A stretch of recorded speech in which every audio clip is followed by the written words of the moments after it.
Asan po ma'am yung QCID mo ma'am? Yung Xerox ka po? Nagpala-desisyon na naman ako sa... Ma'am, pa-Xerox po, tsaka po, sulat ko na lang ba ito? Ate Jan, wala ka bang gano'n? Ako na lang. Teka. Ma'am, may ano yan? Kailangan nyo pa ba yan ng resita? Itong RX yung kakailanganin nyo po. Kailangan ipa-xerox to at saka yung QCID. Hindi pa, pa-xerox ko po. Kasama mo yung resita. QCID ma'am, pa-Xerox nyo ha, back to back. Kasama na lang yung resita para isang papel lang. Sige po. Hindi ko nagawa ng ganito. Gagawan ko. Ay, gagawin pa rin.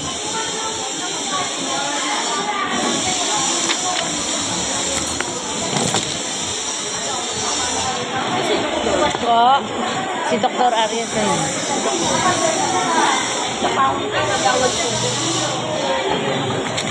Harap niya si Dr. Arias. Sir, yung sa'yo po, kayo po ba sa Ariel? Ang mayroon na po kaming gamot, like last side lang po. Wala kaming